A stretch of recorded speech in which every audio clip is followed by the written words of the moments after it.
بسم اللہ الرحمن الرحیم۔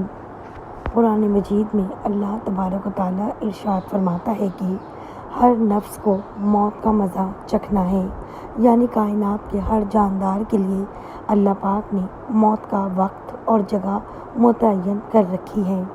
اس سے کسی کو چھٹکارا نہ ملے گا اور نہ ہی کوئی اس سے بھاگ سکے گا۔ اس لیے ابلیس شیطان کو بھی ایک دن موت آئے گی، لیکن وہ دن کون سا ہوگا؟ کون ابلیس کی موت دے گا؟ کیا شیطان کو نزع کے عالم میں تکلیف ہوگی؟ شیطان کی قبر کہاں بنائی جائے گی؟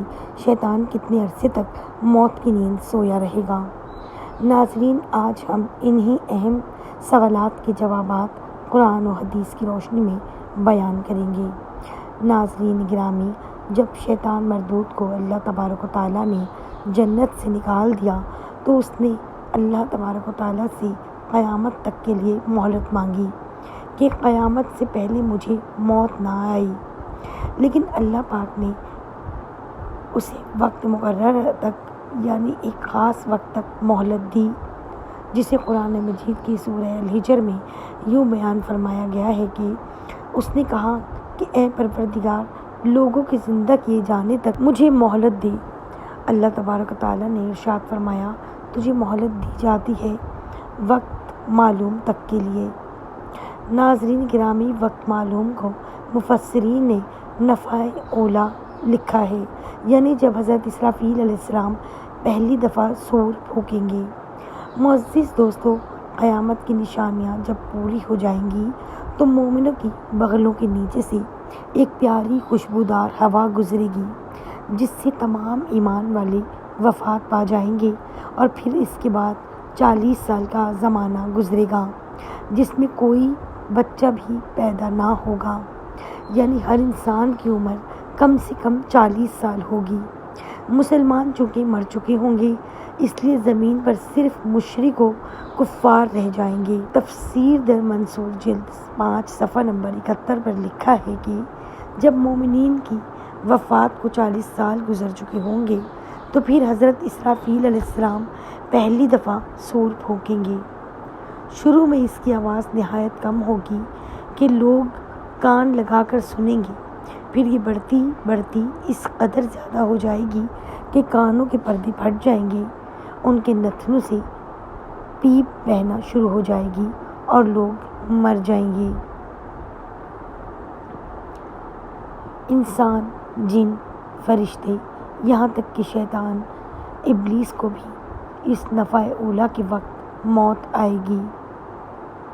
اس کے 40 سال بعد حضرت اسرافیل علیہ السلام دوسری مرتبہ سور پھونکیں گے تو پھر تمام مردے زندہ ہو جائیں گے اور قیامت قائم ہو جائے گی اور میزان لگے گا، یعنی نفع اولا کے وقت ابلیس کو موت آئے گی اور نفع اولا اور نفع ثانیہ کے مابین 40 سال کا عرصہ ہوگا، اور یہ کہ ابلیس 40 سال تک مردہ رہے گا۔ معزز دوستو، آئیے اب اس بات پر روشنی ڈالتے ہیں کہ ابلیس کو موت کیسے آئے گی اور وہ یہ 40 سال مردہ حالت میں کہاں گزارے گا۔ اس سلسلے میں حضرت کعب بن احبار رضی اللہ تعالیٰ عنہ کی ایک مشہور روایت پیش کرتے ہیں۔ حضرت کعب بن احبار رضی اللہ تعالیٰ عنہ ارشاد فرماتے ہیں کہ جب اول بشر یعنی حضرت آدم علیہ السلام کی وفات کا وقت آیا تو وہ پریشان ہو گئے اور اللہ تبارک و تعالیٰ سے عرض گزار ہوئے، اے اللہ، میری موت سے میرا ازلی دشمن بہت خوش ہوگا، کیونکہ میں مرنے والا ہوں اور وہ قیامت تک زندہ رہے گا۔ اسی وقت ملک الموت حضرت آدم علیہ السلام کی خدمت میں حاضر ہوئے اور فرمایا، اے ابو الآدم، آپ علیہ السلام وفات کے بعد جنت میں رہیں گے، جبکہ ابلیس قیامت تک دنیا میں ہی رہے گا، اور پھر قیامت سے 40 سال پہلے اس کو ایسی موت آئے گی کہ وہ پوری دنیا کے انسانوں جتنی موت کی تکلیف برداشت کرے گا، اور پھر جہنم ہی اس کا ٹھکانہ ہوگا۔ حضرت کعب رضی اللہ تعالیٰ عنہ مزید ارشاد فرماتے ہیں کہ حضرت آدم علیہ السلام ملک الموت سے فرمانے لگے کہ مجھے ابلیس کی موت کا منظر بیان کرو۔ ملک الموت علیہ السلام نے ابلیس کی موت کا حال بیان کرنا شروع کیا تو وہ اتنی دردناک موت تھی کہ حضرت آدم علیہ السلام اپنے آنسوؤں پر قابو نہ رکھ سکے۔ لوگ حضرت کعب بن احبار رضی اللہ تعالیٰ عنہ سے عرض کرنے لگے کہ ہمیں بھی ابلیس کی موت کا کچھ منظر بیان کریں۔ لوگوں کی بے جا فرمائش پر حضرت کعب رضی اللہ تعالیٰ عنہ ابلیس کی موت کا منظر یوں بیان فرماتے ہیں: اللہ تبارک و تعالیٰ ملک الموت سے فرمائے گا، میرے غضب اور غصے کا لباس پہن کر جاؤ، ابلیس کی روح قبض کرو اور ابلیس سے تمام انسانوں اور جنوں سے زیادہ سختی کرنا۔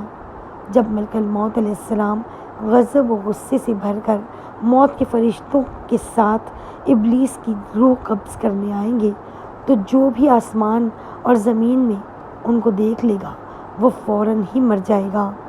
جب ملک الموت علیہ السلام ابلیس کے پاس پہنچیں گے تو وہ دھاڑے مار مار کر روئے گا۔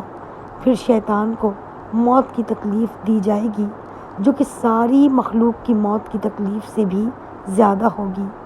ابلیس گھبرا کر مشرق کی جانب بھاگے گا تو کبھی مغرب کی جانب، لیکن ہر طرف اپنے سامنے ملک الموت علیہ السلام کو ہی پائے گا۔ سمندر میں چھپنے جائے گا تو سمندر اسے جگہ نہ دے گا۔ آسمان کی طرف بھاگے گا تو وہاں مقرر فرشتے اس کو آنکھ کے کوڑے ماریں گے۔ حضرت آدم علیہ السلام کی قبر کے پاس کھڑا ہو کر کہے گا کہ اے آدم، تمہاری وجہ سے میں ملعون اور مردود ہوا، کاش کہ تم پیدا ہی نہ ہوئے ہوتے۔ پھر ملک الموت علیہ السلام سے کہے گا، کتنی سختی اور تکلیف کے ساتھ میری جان نکالو گے؟